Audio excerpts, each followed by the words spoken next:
So I don't think I'm, like, totally incoherent, but I'm still drinking, so I may get to that point. You know, maybe we'll use our explicit tag. Like, maybe I'll just be throwing, like, fucking shit and everything, which would be worth it.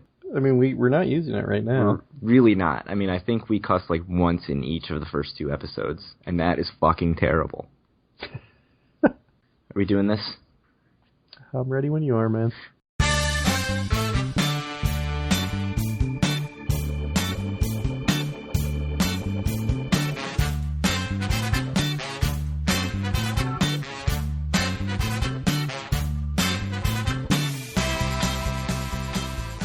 Hello, and welcome to episode 3 of Due for a Win, the Atlantic City and Casino Biz podcast. My name is Craig Stone. On the other end of the line is Kyle Askin. Howdy. Should we jump right into the news?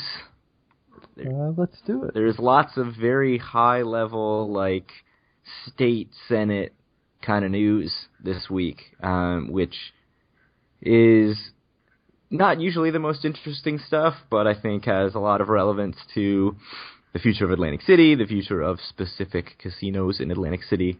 So let's start with the Showboat, which is, I don't think yet confirmed, being bought by Bart Bladstein. It's still in the process, but the New Jersey State Senate has passed a bill to lift the deeds restriction that Dastardly Caesars has put on the Showboat, saying that it cannot be a casino. So it still needs to be sent to the state assembly. It still needs to then be sent to the governor to sign or veto, but it is the first step in removing one of these competing items on the Showboat that basically don't allow it to open at all. So what do you think about that? Lifting the deed restriction. I mean, I think that Atlantic City probably needs there to be some clarity in what exactly that building can be used for, because depending on how you look at the different deed restrictions on it, it basically can be used for nothing right now, because one side says it can't be used for these set of, these type of properties, and another side says it can't be used for these type of properties, and there's no overlap there. So, yeah, they are absolutely mutually exclusive, because it right. is cannot be used as a casino, must be used and must be used as a casino, right? So I think that it's good that there will be some clarity into it. I think in a perfect world, I don't know if what they're trying to do is legal. I don't know if it passes muster. I mean, I don't know if it's something having to do with ex post facto. I mean, basically writing a law that says that something that has been put into place in the past is no longer valid. I mean, I think it's happened a bunch recently, but I don't know if I think it's the best way to do it personally, but it seems like it's probably going to happen, and it'll probably go to court, and I expect that it will be upheld. So, I mean, it's not a bad thing for Atlantic City. Yeah, I mean, I was saying, I think I even said on the last podcast that I kind of felt like it was something that would not be that tough a thing to fight, that Bladstein could really pick which battle he wanted to fight, and that I thought that that would be the easiest one, because you could argue it's like anti-competitive or whatever, but it seems like Atlantic City's just kind of doing this for him, which is nice. If you're a developer and the city's basically going to fight your battles for you, that's good. Well, I mean, they're all on the same side.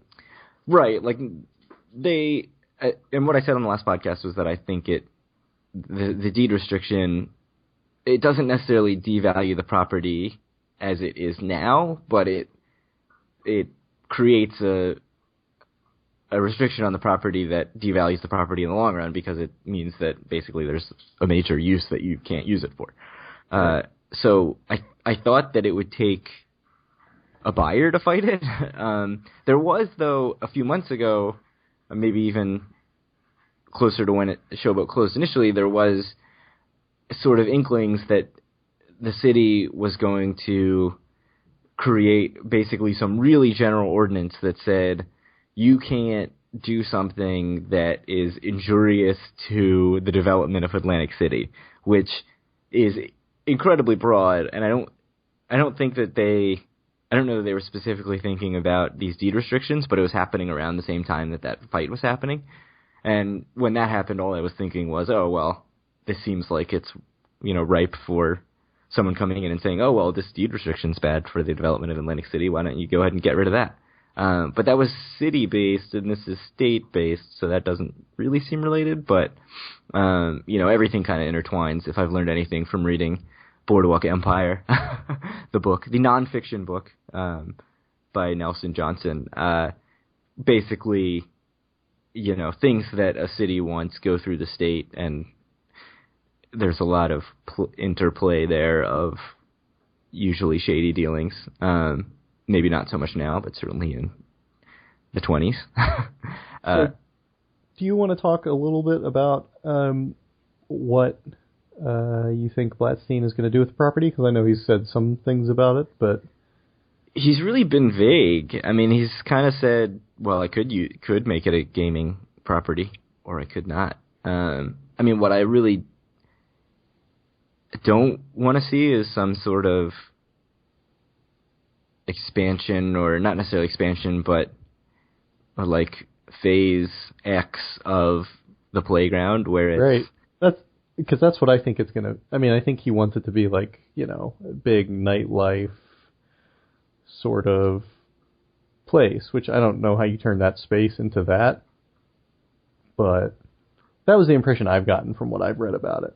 Yeah, and if you look at what he's done in Philadelphia, it's not, it's a multi-use sort of retail, nightlife, bars, restaurants kind of thing.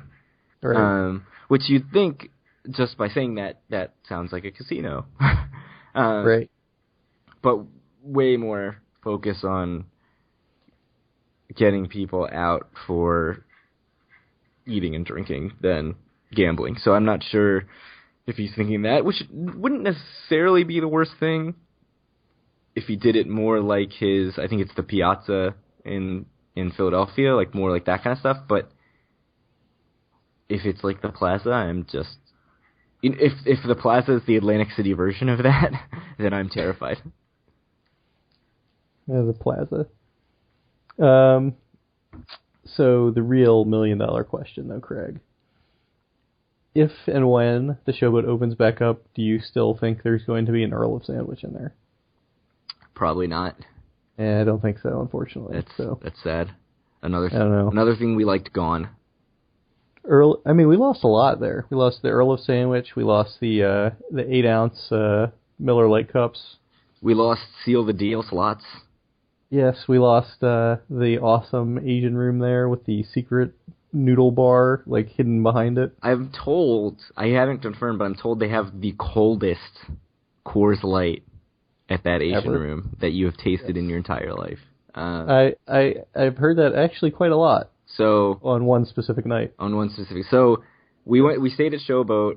I think it was maybe the first time I ever stayed at Showboat, and just totally getting away from state Senate bills and into story time, which is more fun anyway. They have these drink AC mugs, which we talked about before, and it's this mug, and you fill it with this frozen booze, and it's pretty strong. And I had, I think, only one, but maybe two of those. And I was... don't fool yourself. It was one. It was... Okay. So I'm basically just, a lightweight. Let's not act like I have any ability to handle booze.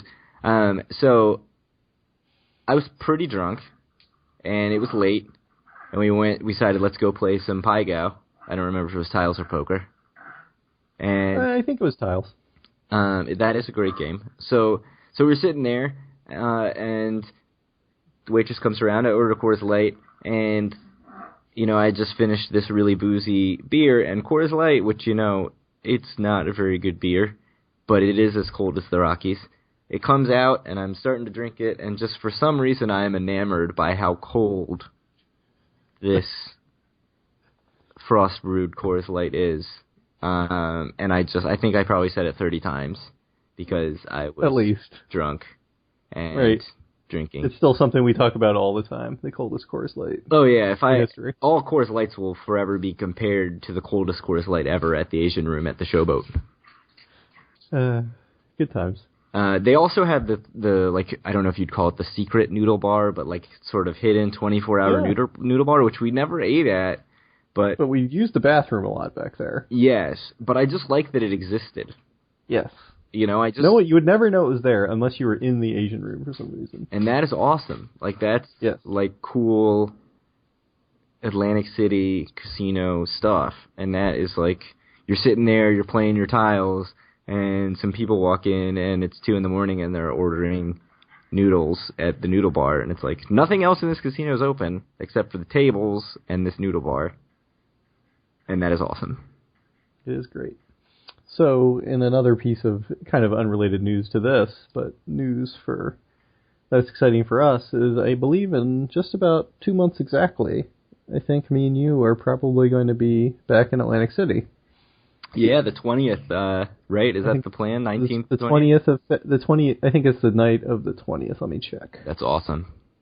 I'm actually there. No, the 19th. So it is. Right. It is. So it is exactly 2 months from now. And I am there exactly 3 weeks from today. Nice. Which means I'm there only 5 weeks apart, which is awesome. Which is really the schedule you want, right? Right. I mean, if I can go every 5 weeks, I'm going to feel pretty good. I feel like this happens to me a lot, though. Like, I go in January for my anniversary, then we go quickly again, and then, like, somehow, you know, we get a super comp or something, so we go in, like, March. And then I don't go... And then we go again in, like, October. Right, because we're not going to pay $400 for weekend rooms in the summer. But I do like to get in my multiple gambling trips early in the year, so I'm glad that even with a baby, that is going to happen. Yes. So let's move on to North Jersey casinos. So this is the thing that has been all over, well, my Twitter, over the last few days. Basically, the state Senate and the state Assembly have produced competing bills for North Jersey gambling, trying to get North Jersey gambling on the ballot for 2016. They've both created plans. It seems like one of them is going to get onto the ballot. It's just a question of which one. One of the plans, I think the state Senate plan, is very pro-Atlantic City in that as much as something that creates gambling outside of Atlantic City can be pro-Atlantic City, it provides some of the tax revenue back to Atlantic City. The other one provides much less. And so there was a lot of anger, apparently, in the discussion of this, where some of the southern New Jersey politicians were saying, you're killing Atlantic City, and that kind of stuff. So it seems like it's going to be on the ballot. The talk is 2 casinos. The one that seems like it's definitely going to be one of the options is Hard Rock at the Meadowlands, which is Hard Rock International, not Hard Rock Las Vegas, which is 2 different companies, as we've discussed. The other one, they've talked about multiple locations. One of them is Jersey City, which is where I live. I see zero appetite for that here, so I'm not really sure that that's viable. But, you know, what would this mean for Atlantic City? If they open 2 casinos in North Jersey, minutes from New York City, what does that mean for Atlantic City? Nothing good, I think, is the short answer. I mean, I think from what I've read, you know, everyone seems to agree that, you know, the one plan where the casinos that open up don't have anything to do with Atlantic City, don't have to have anything to do with Atlantic City is disastrous for Atlantic City. But honestly, even if it's a Caesars casino or something that opens up there, it's still going to be bad for Atlantic City. And, you know, casinos are still going to close in Atlantic City. Now, I think casinos are probably going to close in Atlantic City regardless of whether or not this happens. But it certainly is not going to be a good thing for Atlantic City in the short run. Do you think, I mean, you're not in New Jersey, so maybe you're not the right person to ask, but do you think that it is, for the state of New Jersey, does it make sense to open North Jersey casinos to spite South Jersey casinos? Well, I mean, so it depends, right? As a net of everything, if they open casinos in North Jersey, are they going to have more tax revenue if that's their goal? The answer is probably yes. If the goal is to have more New Jersey jobs in total, the answer is probably yes again. If the goal is to save jobs in Atlantic City, the answer is definitely no. So, I don't know. It depends. It depends on how you look at it. It's a hard thing to answer. But I think as a whole, like if New Jersey opens a couple of casinos in North Jersey, it will help their bottom line for their total gaming revenues. See, I think in the short term it definitely helps their bottom line. I think that they make a lot early. I think that you get a lot of that New York revenue. Yep, that's currently going to places like the Sands, I think. Or even that's going to Atlantic City. I mean, I think a lot of that still goes to Atlantic City. But I think those casinos just make a ton of money early. But I think in the long run, I wonder if you end up, if you close 4 Atlantic City casinos because you've opened 2 in North Jersey, I don't think it's going to be a wash. Like, I think it's still a net positive, like you said, but I don't think it's as big a net positive as they're going to try to sell it as. I think they're going to come in and they're going to say, we're going to make another $1 billion a year in gaming revenue, and say, like, that's going to go to the schools, and we're going to help, close our budget shortfalls or whatever. I think that will be true for the first couple of years. I think beyond that, I don't see that as total gambling revenue for the state being as big of a gain as they think it's going to be. No, and I agree with you. I think that if you want to look at the long term, if you want to look at what are the revenues going to be like 10 years from now in their, brick and mortar casinos, like what's the best way they can maximize their revenues over the next, after the next 10 years. I mean, I think the thing that they should be doing, and this kind of segues into what we were talking about at the end of last episode, what they should try to be doing is trying to probably reinvent Atlantic City and trying to make it a bit more of a destination than it already is. Because honestly, right now, Atlantic City is relevant at all just because it's close to some places. I mean, it's close to New York City, it's close to Philadelphia, it's close-ish to Baltimore, Washington. But I think if there's some way to try to make it, slightly more relevant, either just slightly more relevant among those markets or slightly more relevant outside of those markets, so that as these new casinos open, which, they are going to open, there's new casinos opening in Boston, there are going to be casinos opening at some point in the next 10 years in New York City or Long Island. I think that is what New Jersey needs to do to try to keep their casino market really relevant. Yeah, and that actually brings up a really good point, which is that the state is going to make this argument that they're going to bring all this New York City money. You've got millions of people in the 5 boroughs and in the suburbs around New York City who are now all going to come and bring their money. Like, they don't make the trip all the way. They can just take the NJIT and hop right over the river and go to these casinos. Right. So then the problem is, what happens when New York State says, well, we're not going to give our money to New Jersey, which is what Maryland did. Maryland made the argument that, well, everybody's going across to West Virginia and Pennsylvania, so we should compete with that and keep people within our borders.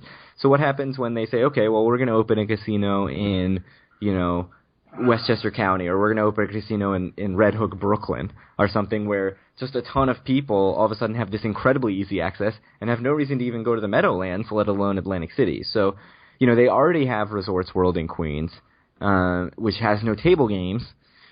And even just adding table games to that, or adding table games to Yonkers, I think would do a huge, huge damage to the potential of North Jersey casinos. And that kind of thing could be done in the time that it takes to get the approval done and build and construct and open casinos in the Meadowlands and wherever else in North Jersey. So I think that's a huge ceiling on the revenue for North Jersey casinos that I haven't really seen talked about that much. Is just, how long does this work before New York says, oh, well, you're getting money from our residents? That's not going to happen anymore. Well, so why don't you talk about the bullet on our agenda, and then we can sort of talk about this as a whole. Will it pass? So this is something that I was thinking about before I looked up any data. And my question was, will this really pass? Because in Maryland, as you know, in Maryland, the big thing that kind of sealed it was one saying, hey, this money's all going to go to education, man. It's great for education. Right. But also saying, you know what? You don't like gambling, but it's already happening. People in Maryland who want gambling are just going across to West Virginia. They're going to Pennsylvania. They're gambling anyway. So if they're going to lose their money, they might as well lose their money in state. How do you make that argument in New Jersey that already has gambling, right? So you can say, oh, well, people are going out of state. Maybe they're going to the Sands, but New Jersey does already have gambling. They probably are. If you live in Parsippany, are you going to, and the Sands is, I don't know how much closer the Sands is going to be to Parsippany than Atlantic City, but significantly closer, right?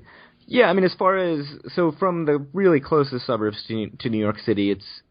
Or even, honestly, if you lived in Camden. Atlantic City is close to Camden, but, the Harrah's is even closer. Right, that's true, too, in Philadelphia. But in Philly. It's probably 45 minutes closer for me to go to the Sands than to Atlantic City.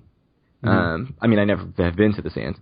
But Fairleigh Dickinson University ran a poll in June and found that 56% of New Jersey residents oppose allowing casino gambling outside of Atlantic City.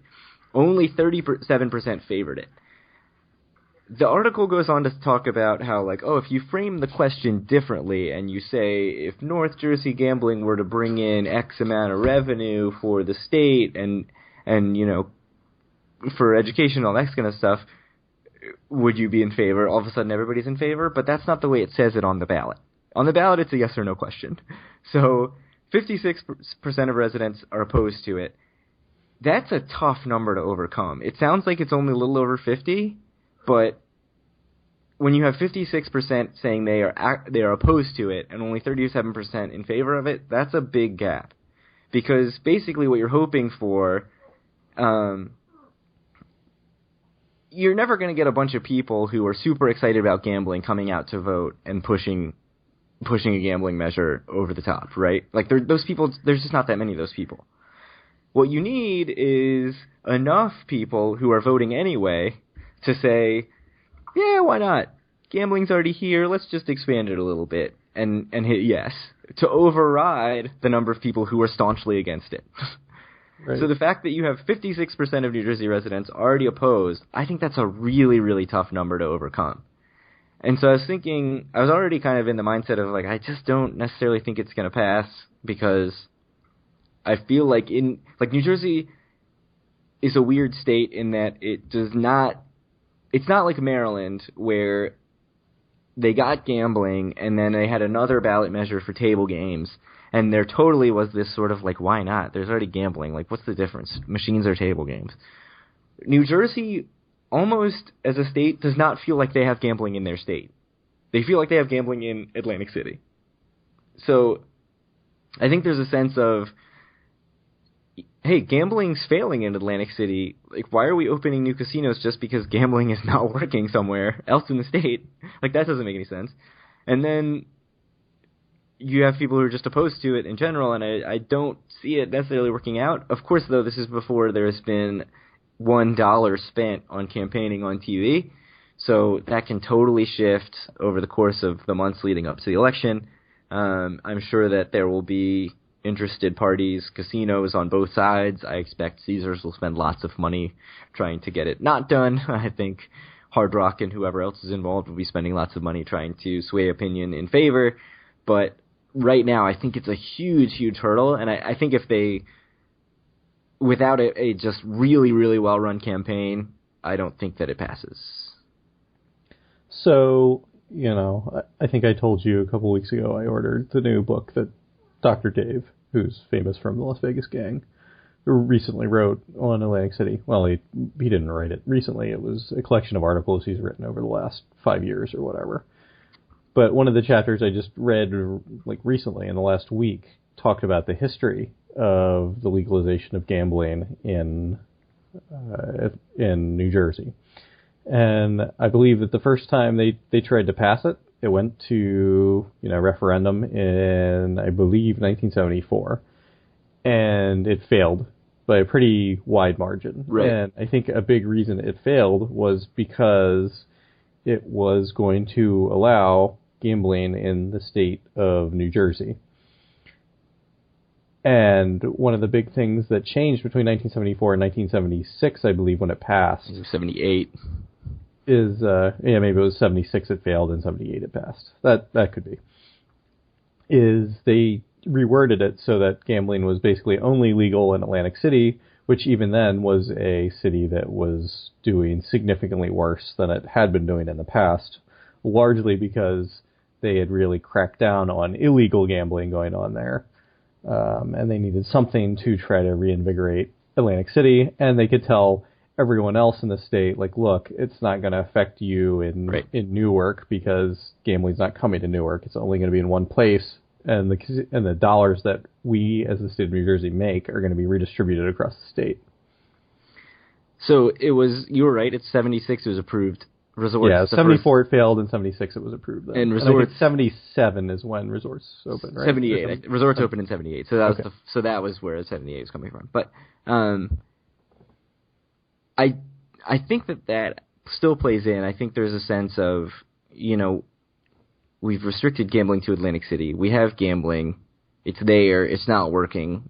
Why are we bringing this thing to other parts of the state? And I think part of the issue that they're going to have to overcome is that the press in New Jersey towards gambling is very negative right now, because it is this idea of, oh, hey, look at all these failing casinos. Look at 4 casinos closing in Atlantic City.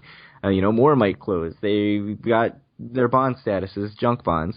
So the idea in people's heads, like the brand position, if you will, in people's heads is negative. It is that it is something that does not work, that doesn't make money. And so expanding it, I think, is a hard sell. I do wonder, though, 74, 76, that's 40 years ago now. I don't know how much this sort of confinement to Atlantic City still plays into people's thinking about gambling. But I do think because it has been confined to Atlantic City, the thought process in people's heads is very much that gambling, as gambling goes, Atlantic City goes. And so the fact that Atlantic City's failing means, like, gambling's not that great. Yeah, I mean, it could be. It's going to be interesting to see what happens. I wouldn't be surprised at all if.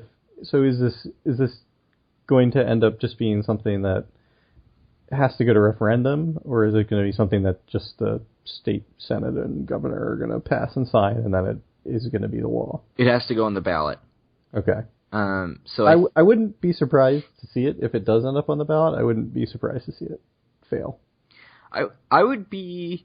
That being said, I would not be surprised to see it pass. Oh, I wouldn't either. But I think it's an uphill battle from right now. But I'm an Atlantic City fanboy, so take my opinions about saving Atlantic City with a grain of salt. But I mean, the numbers right now show that they've got an uphill battle.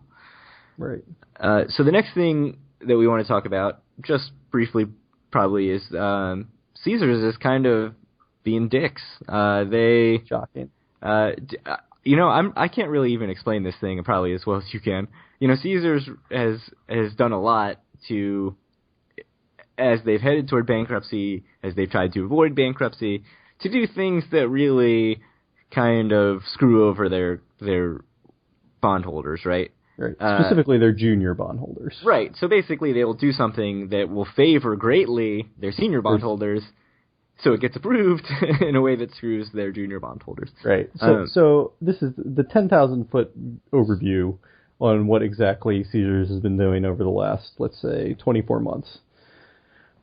Basically, they've been just playing this financial shell game where they're creating a bunch of new companies and then moving their assets around, like within these companies, just transferring, this hotel to this company and this hotel to this company. So that right now in Atlantic City, Harrah's is actually owned by a different company than Caesars and Bally's.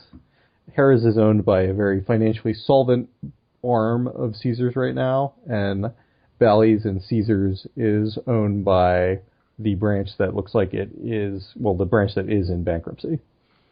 And this is basically all so that they can put all of their distressed assets in one bubble, declare bankruptcy, and it's not going to affect their good assets.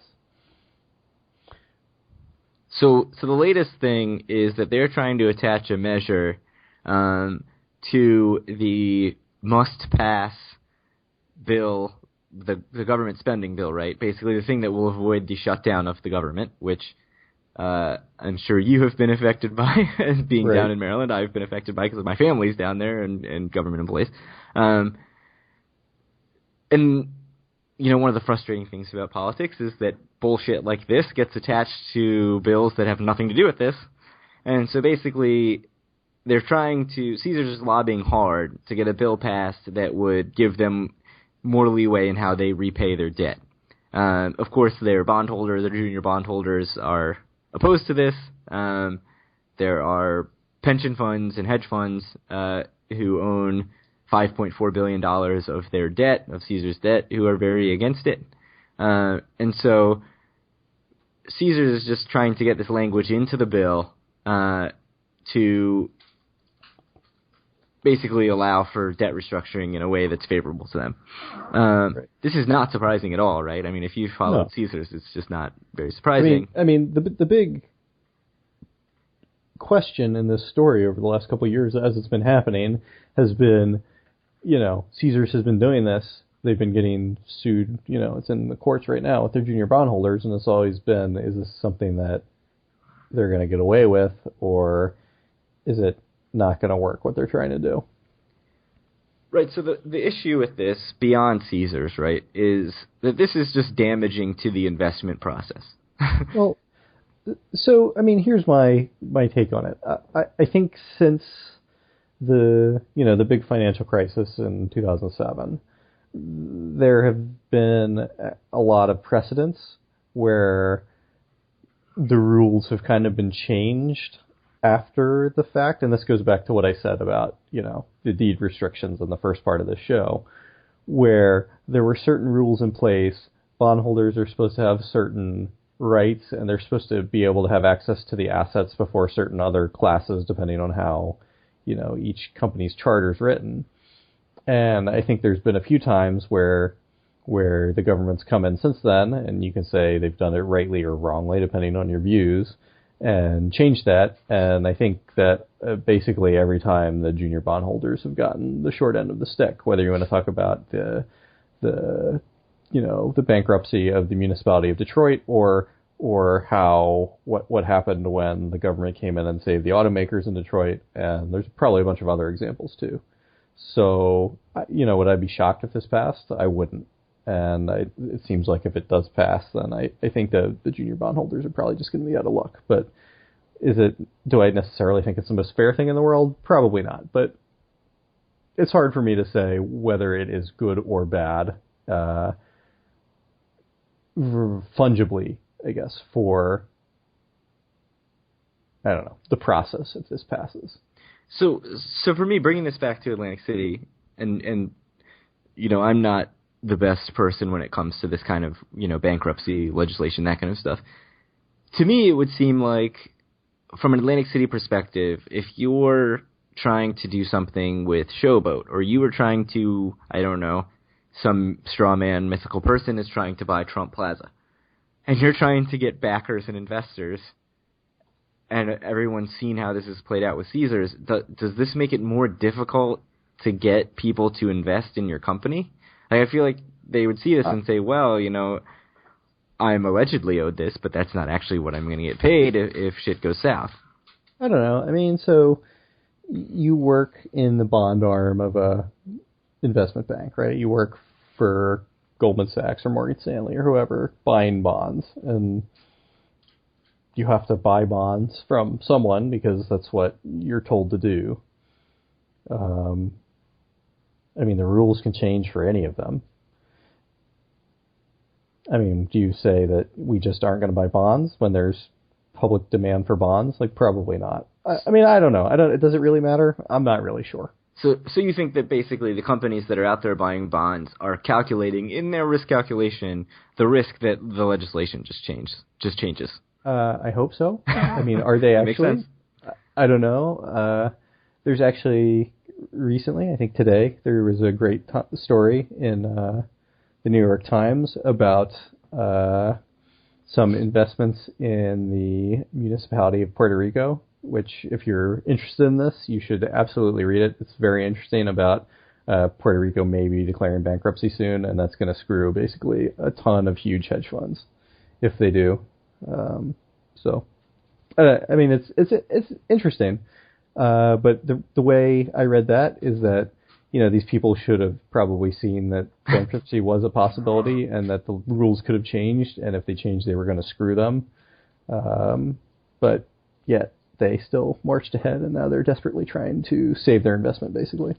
Right, and you could certainly make the same argument with Caesars, which is that, like, look at every decision they've made since the economy went bad, since the recession, right? It was just gobbling up as much property as they possibly could, going private at the worst possible time, going public when they had no cachet really to go public, and just... So, I mean, well, obviously the bondholders would have come in before they went public, but, you know, the series of decisions was not exactly confidence-inspiring. So to come through and sort of see, oh, well, Caesars, you know, this is a company you're going to invest in. You've kind of got to have it in the back of your mind that bankruptcy is a possibility. Yeah. I mean, I'm not sure if it was a great idea to invest in Caesars for a lot of reasons, because... I mean, like you said, their financial numbers were very bad. I mean, the big problem with Caesars was that if you could have picked, like, you couldn't have picked a worse time for them to do what they did when they went private, and basically at the very height of the market. Right, they went private basically because they weren't leveraged at all. So some, buyout firm saw that and they're like, this is a great opportunity for us to make money in a leveraged buyout, which was basically something that was huge in the 80s. So they came in, basically took the public company, which was Caesars, private, leveraged it to the gills because, you know, all of their numbers said that it was going to be totally fine, and this was in 2005. And it turned out that all of the numbers that they ran were, you know, not really applicable anymore in 2007 and 2008 when the economy was, the worst it's been in 20 or more years. Yeah, I mean, it's interesting because I sort of look at this and I kind of, just reading it from someone who, you know, throws a few bucks into the stock market, into like a Roth IRA, right? You think, oh, this is really screwing people over, you know? Like, this is like the parking thing where you drive in and it says $15 and you drive out and you're paying $30 because they raised the rate. Like, that's not really, it's not that simple. So I also kind of, as I was reading this article, I was reminded of something that Donald Trump said in one of the debates, which is, you know, these are not nice guys. Like, everybody keeps trying to hammer him on the bankruptcy thing, but basically, like, you know, you're not feeling sorry for the dudes that are running these kind of hedge funds and right. The bondholders for these big companies. These aren't people. These are like, you know, corporate raiders and right. hedge funds and companies right. that are just throwing money around trying to make as much money as they can. Yeah, you probably should never feel sorry if an LBO goes wrong. So moving on to less legislative, businessy, still businessy, but not legislative news. Bally's in Atlantic City is touting their renovated Jubilee rooms with, in my email, just like Bally's Vegas, they said, which Bally's Vegas doesn't inspire that much excitement in me. I've heard really good things lately about their updated rooms. I have not heard good things about their bazaar that's out front that's very weird looking. But these rooms are significantly nicer looking, just updated furnishings, looks like updated everything, carpeting, and they are really trying to push these for January and beyond, which I think is they're starting to open right now. It's funny that they're called the Jubilee Rooms because Jubilee has closed in Las Vegas, or is closing in February, so to call them Jubilee Rooms as they call the Jubilee Rooms in Vegas, to name them after the show that's not going to exist anymore is kind of funny. So I looked into this because I am staying in Bally's in January, in 3 weeks. I looked into these rooms to see how much they cost because I'm getting comped at most rooms at Bally's for the Saturday night I'm going. But none of the Jubilee rooms came up. And so I went in without putting in my total rewards number, or without using the comp. So I went in just by clicking to that date without using whatever comp code you need. And so I'm getting most of the rooms in the entire hotel comped. Jubilee rooms are $252 to $287. So clearly it's a pretty big difference. I looked for a random March Saturday night, and they were in the 450s for those rooms. But to be fair, the cheaper rooms were like 405. So the difference there was not huge. It seems like the difference if you're a comped player is really big. I just assumed that I was getting basically every room in the place comped because the list was huge. But no Jubilee rooms for me. These are in the big Bally's Tower that is really old and out of date and really in need of renovation. So I'm interested to see how they come out and if this makes that tower much nicer because it's the main tower. And I expect a lot of people who try to book at Bally's look at that tower and say, that's the tower I want to be in. I don't want to be in the tiny Dennis Tower that's been open for 100 years, But those rooms have not been updated in a while, so they're finally getting a little sprucing up. One other thing I noticed about these rooms, and I really had a problem with Bally's in general, is they are listed on the website as 300 to 350 square feet. And that is not a big hotel room. So the thing about that is that the room I booked, which is a Dennis luxury room, is also listed at 300 to 350 square feet. It seems like they just list every room at Bally's on their website as 300 to 350 square feet. So unlike Vegas, where there are people who are just total geeks about every room that exists in Vegas, and there is incredibly specific information about any room that you want to book, any room class, that's going to give you a really good idea of what's available, Atlantic City does not have that. So it seems like 300 to 350 square feet is probably wrong. I would not trust that. So I'd really be interested to hear what the actual size is, how the renovation comes out, if it's nice, all that stuff. But for now, Jubilee rooms, just like Bally's Vegas. I'll put the link to Bally's tweet that touts these things so you can see the artist rendering of the rooms. Any thoughts on just like Bally's Vegas Jubilee rooms, Kyle? So I actually have a bunch of different thoughts. So I stayed in Bally's Las Vegas in, I believe, 2010, and it was probably one of the worst rooms I've ever stayed in. It was obvious that it had not been remodeled in 20 years. Between the TV and the furniture, it just wasn't in good shape. However, recently we read other blogs and we read things about Vegas. It seems like Bally's has done some work to their rooms in Las Vegas, and apparently it is a very reasonable place to stay now if you go there. So that was my one thing to say about Bally's Las Vegas. The room I stayed in there was very not nice. So I've been looking into my comps for the night that we're going to Atlantic City, and the Jubilee room doesn't even come up if I put my TR number in. Right, that's the same thing I had. Weird. Yeah, I had to get out of my TR and just go in through normally, and it would give me all the room listings, and it was $252.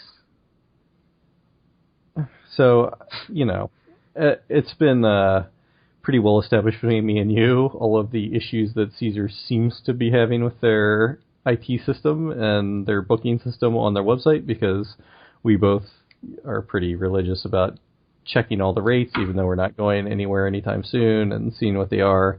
And this just seems to be another thing where it's weird that it's not even giving me a price or not even telling me that it's not available. Well, I've had this issue with Caesars for a long time, and so now let's totally get off of specifically these Bally's rooms and talk about Caesars' website. So even before they had the issue where it no longer shows you your comped weeknights Yes. without clicking into a deal, without clicking into which is ridiculous, because when I look at my calendar now as a Diamond player, basically every weekend I see comp for Friday night and Saturday night, and during the week it's like $50, which it doesn't make sense. Right, so it used to actually show you, it used to incorporate your offers into the calendar. Right. Even before that issue came up, I noticed a lot of times that it would either, there were nights where it would say options, you know, for me, under a certain hotel, which would indicate, which when you click on it says that it's sold out, or it would not list all the rooms, which leads me to believe that they're saying that there's no more comped rooms or no more discounted rooms available. But that's not what it says. It says there's no rooms available. Like, why not at least show me the room at the rate that I could pay if I didn't log into my Total Rewards and say, okay, yes, there's no more discounts, but you can pay $252 to stay in the Jubilee room. It doesn't say that. It doesn't even offer it to you. No, it's not. It's like it doesn't exist on the website. I just signed out and looked, and I did see these rooms for the night that we're going, and I signed back in, and they're gone again. Right, it makes no sense. I mean, you're talking about these rooms that are now going to be probably the nicest rooms in Bally's that you would want your players to come stay in, right? And you are a Diamond status player, and you can't even see them on the site. That is just insane to me. That's unbelievable. It doesn't make a lot of sense. So let's... All right, say what you're going to say. I have another thing to segue into, but we can do it after we're done talking about this.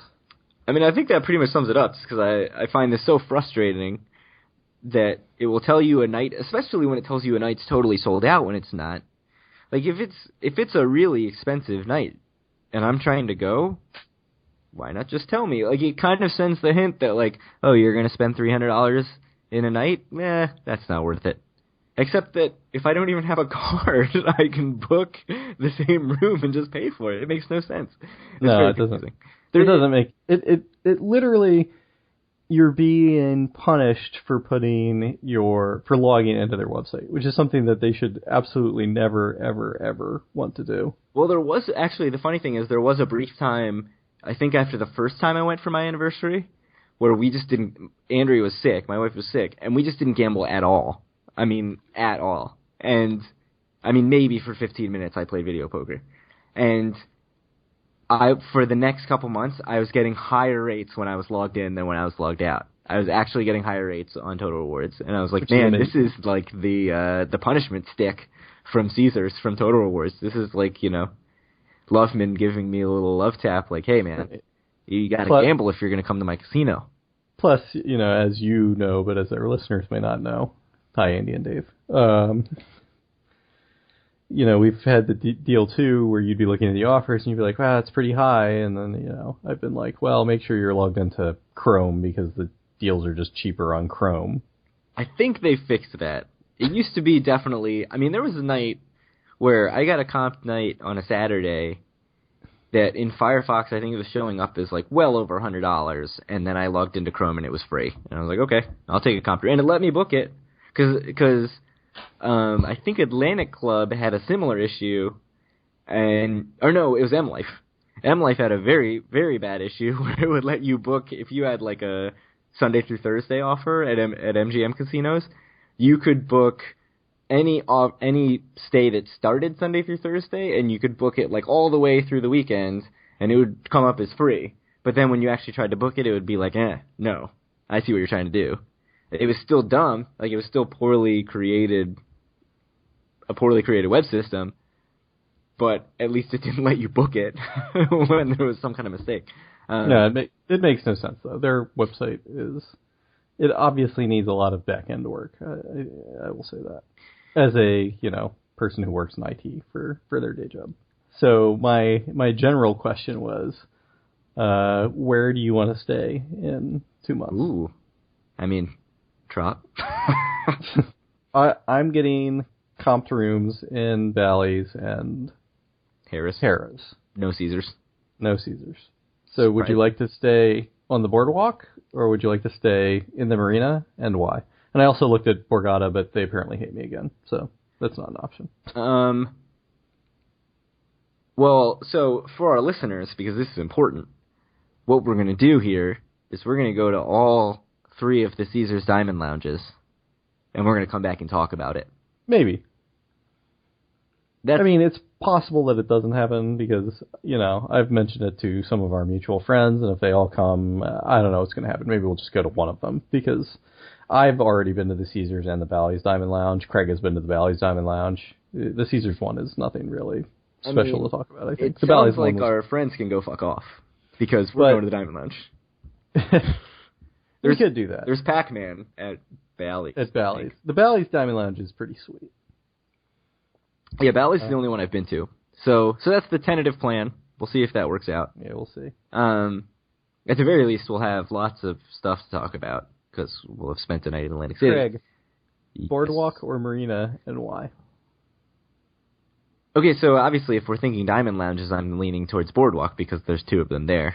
I'll have just stayed on the Boardwalk a few weeks ago. Let's take that out of the equation. Okay. Let's say this was a normal trip where we were going to do the normal gambling things. We have the ability to stay in either Bally's or Harrah's. Any room in Bally's? Except the Jubilee rooms? Sure. Yeah, I think it is any room in Bally's except the Jubilee rooms. In Harrah's, let me go back and check. I don't think they offered me any waterfront tower, unfortunately. Bayview? I think it was just, not on the page as Caesars can do. Because if it's the Harbor or Marina Tower. Yeah, Marina and Harbor are all comped, and there is no mention of the waterfront tower at all. Or the Bayview Tower. So I definitely don't want to stay in those fucking Harbor Tower, Marina Tower rooms. Those were disgusting. If only because the bathroom was so gross and the plumbing was terrible. So for that reason, I'm going to assume that you're going to get more comps than that between now and February. I'm going to assume that at some point, better rooms. I'll get Caesars comps, and I'll probably get waterfront tower comps. Right.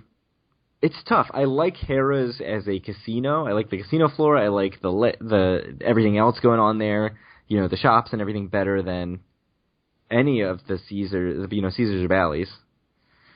But I do generally prefer the Boardwalk because my big thing, and I was thinking about this today randomly because I just think about Atlantic City all the time, is I prefer the Boardwalk just because it's much less of a process to get elsewhere.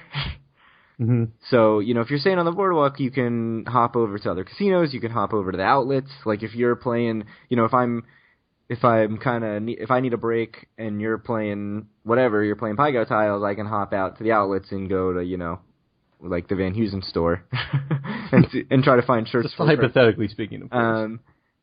For half an hour, and that's totally fine. And or Lacoste.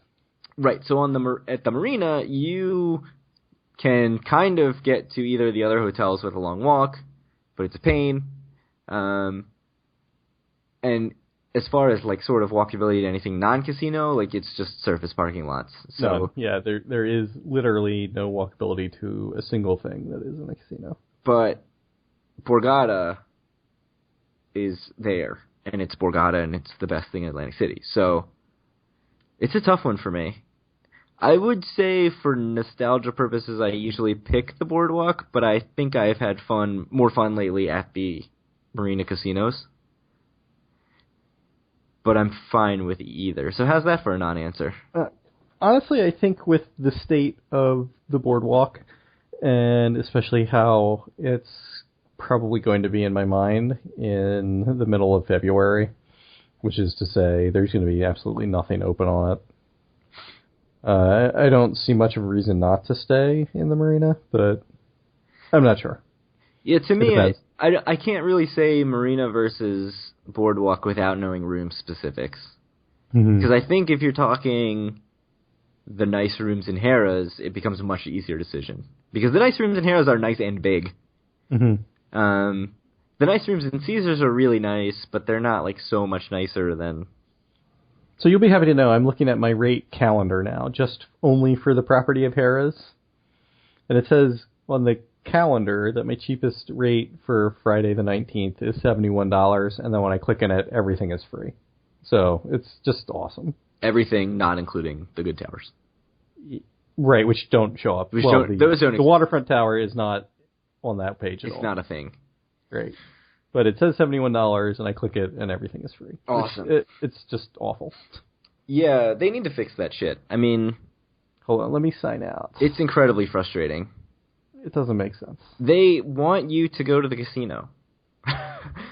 You have a diamond card. Even I, with a gold card, who they would probably spit on when I walk through the door. They still want me to go to the casino. They know what I'm going to lose when I go. And they don't make it easy. Like, it's nonsense. Yeah, Waterfront Tower is now there after I log out. $288 a night. That's too much.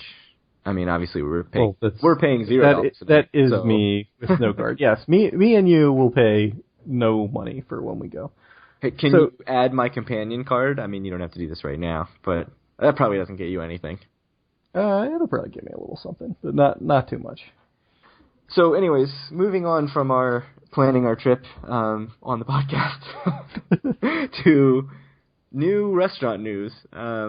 It was funny because after our talk the last episode, I was kind of thinking about what does Atlantic City need? You know, do they need new restaurants? Do they need cool, hip shit that like is not necessarily Guy Fieri and even Bobby Flay and Wolfgang Puck? Like those things are everywhere. Like, can we get something that's cool and new and different like they get in Vegas all the time? Or is that a chicken or egg thing where you don't get that until you've got a bunch of people going?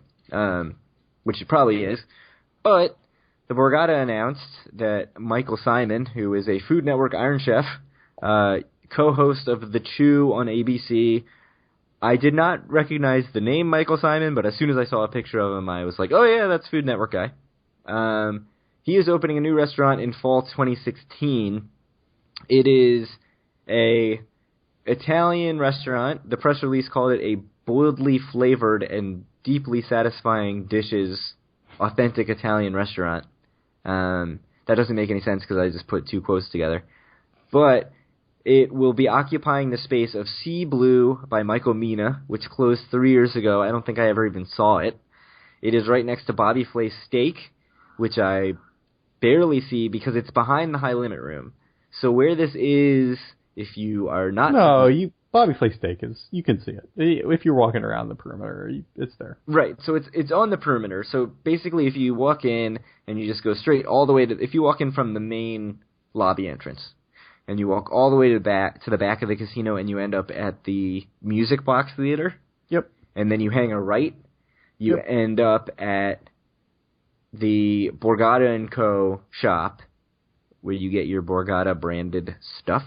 Yep, which I've shopped at many times. And then diagonally across from that is Bread and Butter, which is awesome for hungover Danishes and Taylor ham and egg sandwiches and coffee, which I've had many, many times. Between those two things is a hallway, and you walk down that diagonal hallway, and it takes you to what will now be this unnamed Michael Symon restaurant. So that's the location. You can bookmark this for the directions and then call and tell why I'm wrong, or email and tell me why I'm wrong about where that is, but I'm pretty sure that's right. So Michael Symon has several restaurants in the Cleveland area and one in Detroit. I think this will be his first East Coast restaurant. It is definitely his first Italian restaurant.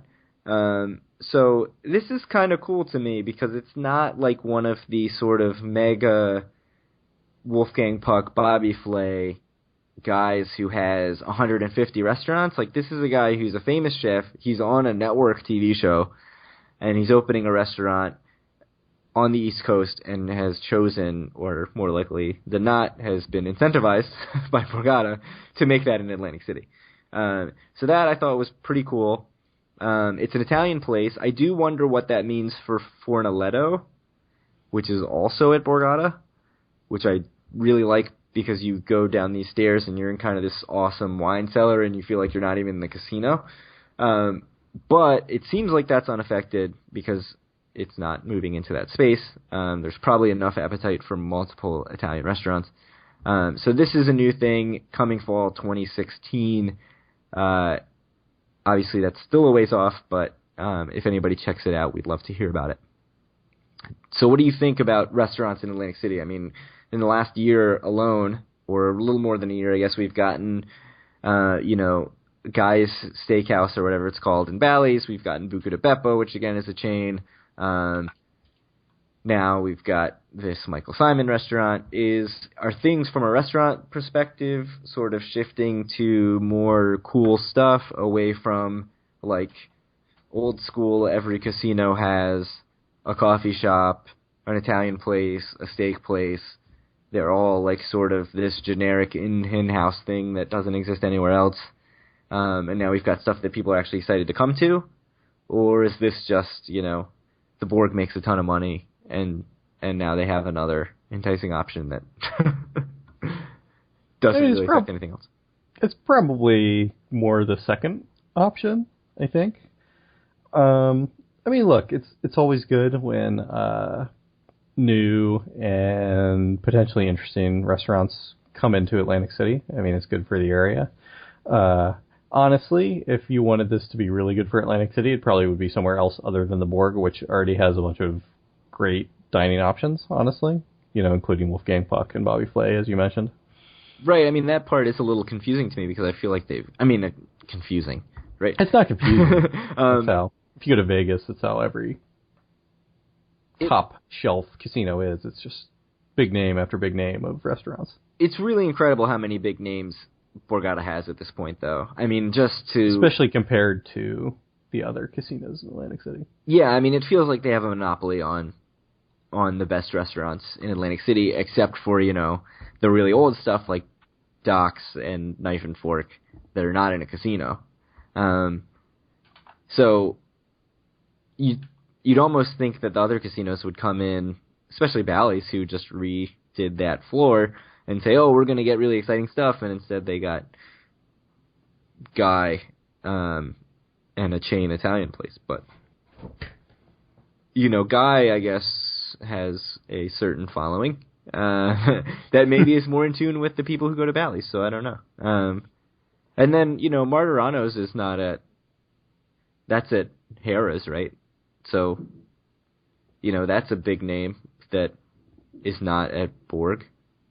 Yeah. So I think that's it, right? I mean, we're at over an hour, so I think that's probably enough news for 1 week. I had all sorts of canned questions to ask you to follow up on last week about, what would you want in Atlantic City, and what kind of things do you really always make sure you do, or what do you try to avoid, and all that stuff. But we didn't really get to any of that because the news has kind of been coming hot and heavy with the legislation and Northern Jersey casino gambling and all that kind of stuff. I expect that will continue to come because that North Jersey thing's going to get a lot of coverage. So we'll probably talk about that more. We'll save the non-time sensitive, the evergreen stuff for you journalism people for later. So I think, unless you've got anything to add, I think we're ready to get out of here. No, I think that's it. I think that, honestly, we covered a lot of general stuff, I think, just during the course of our ramblings today. So hopefully you've enjoyed those ramblings. Again, this is the Due for a Win podcast. You can find us at doforawin.com. We are on iTunes. If you search Due for a Win or Atlantic City, we should come up. Twitter is at DueForAWin. And we have an email, doforawin@gmail.com. If you email that, I will see it eventually and should respond. So if there's anything that you want to say, anything you want us to talk about, any thoughts you have on Atlantic City or on North Jersey gambling or on Bally's Jubilee rooms, or you just have some crazy rant, send it that way and we'll talk about it on the show. See everyone in 2 weeks. Have a nice holidays, everyone.